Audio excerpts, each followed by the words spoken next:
La gente me mira raro cuando les digo que tengo un hijo de 18 años. Yo tengo 33. Cuando James y yo salimos, no es raro que la gente me pregunte si es mi hermano pequeño. Fácilmente podría pasar por alguien de 20 años, y yo también. Los últimos 18 años no han estado exentos de pruebas, pero me gusta pensar que hice lo mejor que pude dada la situación. Durante mi primer año de instituto dejé embarazada a mi novia. Sus padres iban a dar al bebé en adopción, pero mi madre intervino y me ayudó a conseguir la custodia. Mi hijo es un estudiante con excelentes notas. Es base del equipo de baloncesto de la escuela. Reuní suficiente dinero para comprarle un coche medianamente decente. Es popular en todos los aspectos en los que yo no lo era. Cuando yo tenía su edad, ya tenía un hijo de 2 años, un GED y un trabajo en la fábrica local de Pele. Vivimos en un dúplex de 2 habitaciones a pocas cuadras de su escuela secundaria. Hace sus deberes sin que se lo pida mucho y pasa su tiempo libre con amigos o en la sala de estar pateándome el trasero en Call of Duty. En un momento pensé que podría ser gay. No me habría importado, pero me pareció extraño que un chico de su edad nunca hubiera tenido novia. Le pregunté al respecto y sonrió y dijo, no, papá, no soy gay. Solo quiero esperar hasta que sea un poco mayor para salir del paso. No me gustaría que fueras abuelo a los 30. Esa fue nuestra conversación sobre sexo. Entre internet y la clase de educación sexual para la que tuve que firmar un permiso, supuse que él sabía lo básico. Hace unos meses me dijo que iba a salir tarde. Cuando le pregunté por qué, me dijo que tenía una cita. No hice ninguna pregunta. Le di un billete de $100 y le dije que llegara a casa a tiempo para el desayuno. Era un buen chico, confiaba en él. Después de eso, se convirtió en algo semi-regular.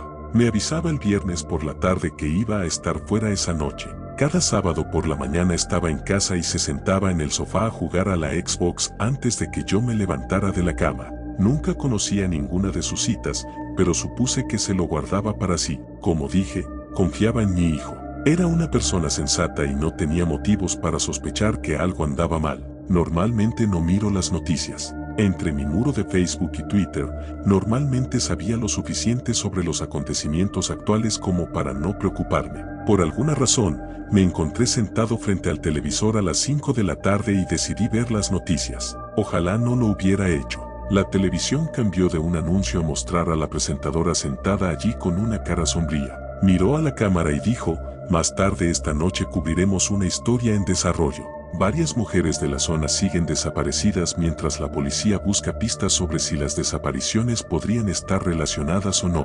Vivíamos en un pueblito tranquilo. La idea de que algo así pudiera estar pasando tan cerca de casa me sacudió un poco. La idea de que mi hijo pudiera estar por ahí y algo así ocurriendo en la ciudad me asustó un poco. Hablé con él al respecto. Me dijo que no me preocupara. James era un niño grande. Medía poco menos de 2 metros y tenía una complexión ancha. No me preocupaba que a alguien se le adelantara, pero como yo también soy grande, sabía que tener una complexión grande significaba muy poco si alguien más tenía un arma. James me aseguró que no tenía de qué preocuparme. Solo para estar segura, le robé el teléfono celular mientras dormía. Instalé una aplicación que me permitía ver su ubicación en todo momento. Tal vez solo estaba siendo paranoica, pero recordé que tenía 17 años y pensaba que era invencible. No le di mucha importancia. Después de configurar la aplicación en modo oculto, volví a ponerla en el cargador en la cocina y no le presté mucha atención después de eso. Pensé que si alguna vez me preocupaba mientras él estaba fuera, podría abrir una aplicación en mi teléfono y ver su ubicación. Mientras no fuera demasiado extraño, me relajaría y volvería a ver Netflix. Empecé a seguir el caso de las mujeres desaparecidas por internet. Se estaba convirtiendo en una especie de sensación mediática en nuestra zona. 6 mujeres habían desaparecido en el transcurso de 10 semanas. Tenían distintas edades y apariencias. No se habían recuperado cuerpos, pero la policía estaba actuando bajo la suposición de que podría tratarse de un crimen. Cuando desapareció la 7ª mujer, me dio un vuelco el corazón. No había visto a Rachel en 10 años. Volvió cuando James tenía unos 7 años. Intentó comportarse como una madre, pero no tenía las cualidades necesarias. Después de unos meses de promesas incumplidas y citas perdidas, presenté una moción para que el tribunal le hiciera una prueba de detección de drogas. Después de que dio positivo en la prueba, hice que mi abogado presentara otra moción para privarla de cualquier derecho de visita con nuestro hijo. No quería que mi hijo tuviera que lidiar con eso. Era sábado por la mañana y tenía mucho miedo de bajar las escaleras. James y yo no hablábamos mucho de su madre. Ella había perdido el control después de dar a luz a mi hijo y consumía casi cualquier droga que pudiera conseguir. Cuando llegó a visitarlo, había envejecido 20 años en solo 7. Tenía los brazos cubiertos de cicatrices y los dientes amarillentos hasta el punto de la descomposición. Para ser sincera, me sorprendió que hubiera sobrevivido lo suficiente para que la secuestraran. Con el corazón apesadumbrado, me acerqué a mi hijo en la sala de estar y le dije: hijo, tenemos que hablar de tu madre. James suspiró y detuvo el juego. Me miró y me preguntó qué hizo esta vez. Suspiré y dije: desapareció anoche. La policía dice que había señales de lucha en su caravana. James miró la televisión como si estuviera mirando a través de ella y reanudó el juego. Continuó mirando hacia adelante mientras decía: sí, bueno, eso realmente no es noticia, ¿verdad?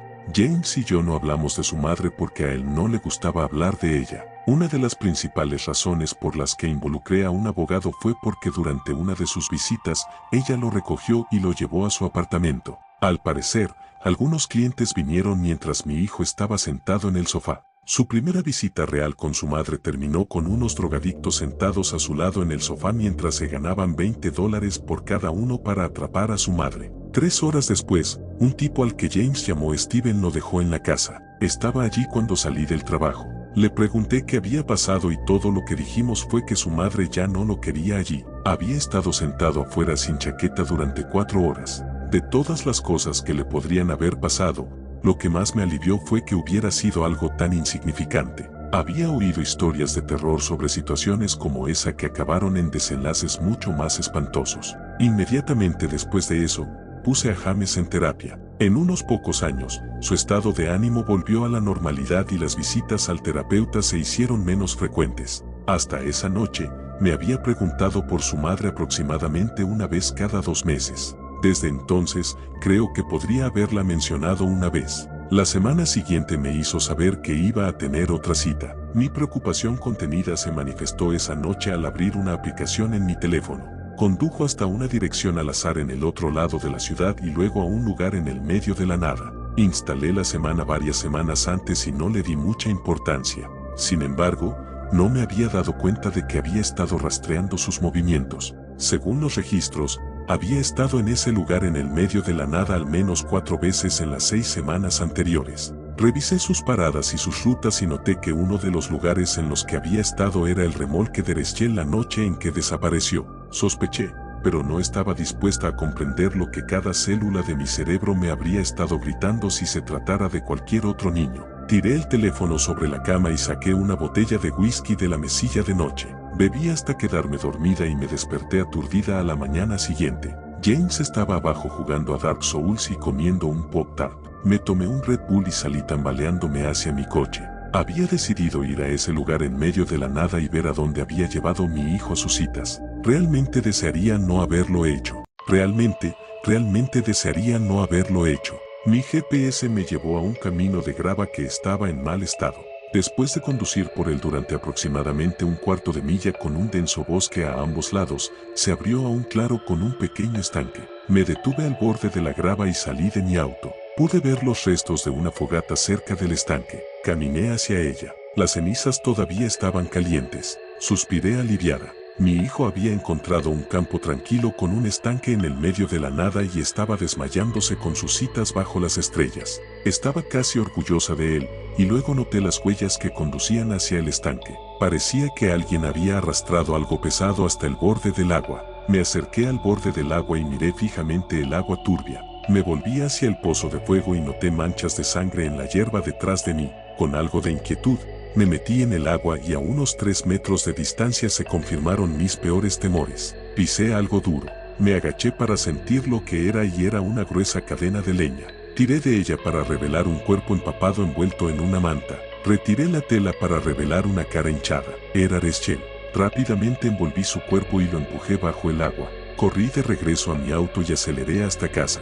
Me quedé sentada en la entrada de mi casa durante 15 minutos, intentando averiguar si estaba sufriendo un ataque de pánico o un ataque cardíaco. El corazón me latía tan fuerte en el pecho que me dolía. Las lágrimas me corrían por el rostro mientras intentaba racionalizar lo que había descubierto. Traté de convencerme de 50 teorías conspirativas diferentes que explicaban por qué mi hijo era inocente. Alguien golpeó la ventanilla del lado del conductor de mi coche y casi me sobresalto. Era James. Salí vacilante y él inmediatamente me rodeó con sus brazos y dijo: «Papá, no pasa nada, dime qué pasó». Era un hijo tan bueno. Por un breve momento me olvidé del estanque y del cuerpo de su madre. Lo seguía dentro y después de ponerme ropa seca me uní a él en la sala de estar. Me senté en mi sillón mientras él se sentaba frente a mí en el sofá. Después de unos minutos de silencio, miré al suelo y dije: «Encontré a tu madre». Él respondió: «Oh». No sé qué esperaba que dijera, pero su respuesta me impactó mucho. No fue sorpresa ni enojo, sino la misma expresión de indiferencia que mostraba en las raras ocasiones en que lo había sorprendido haciendo algo que no debía hacer. Lo miré directamente y le dije: «Por favor, dime que no hiciste nada estúpido, hijo». Miró hacia un lado y dijo: «Define estúpido». Levanté un poco la voz: «Maldita sea, James, mataste a tu madre». Se rió y dijo: «Esa zorra ya estaba muerta mucho tiempo antes de que le diera un puñetazo en la cabeza y la arrastrara hasta mi coche. Cualquier zorra que intente vender a su hijo por droga ya está muerta hace mucho tiempo». No podía hablar. Siempre me había preguntado sobre esa noche, pero James nunca habló de ello. James continuó: «Sabes, realmente tuve suerte. El bastardo que pagó por mí me llevó a casa y me dijo que nunca volviera con mi madre. Supongo que podría haber sido mucho peor, pero en realidad ese fue el día en que perdí la cabeza. Comprendí lo insignificante que era realmente la vida. Por supuesto que la maté. Esa perra merecía morir 6 veces». Se me llenaron los ojos de lágrimas cuando mi hijo confesó haber cometido más de 15 asesinatos. Me quedé allí sentada, estupefacta, mientras me daba detalles y descripciones que ningún niño de su edad debería haber sido capaz de dar. Cuando terminó de contármelo todo, me quedé allí sentada. ¿Qué podía decir? ¿Qué debería haber dicho? Mi hijo confesó ser un asesino en serie y el único pensamiento que pasaba por mi cabeza era tratar de averiguar cómo asegurarme de que eso no arruinara su vida. Finalmente me armé de valor para decirle: «Necesitamos que te ayuden, hijo». «Esto no es saludable», James me interrumpió. «Ningún terapeuta me va a ayudar, papá. Has sido bueno conmigo, así que te ahorraré las tonterías. Ambos sabemos que cumpliré 18 años en aproximadamente un mes. No te molestaré. Además, tengo planes más grandes». Miré a mi hijo y traté de asimilar el hermoso monstruo en el que se había convertido. Había pasado 17 años siendo su padre y nunca en un millón de años me hubiera imaginado que se convertiría en alguien tan destrozado. Dejé mi trabajo una semana después. Cuando cumplió 18 años, había gastado la mayor parte de mis ahorros bebiendo y tratando de olvidar lo que había aprendido.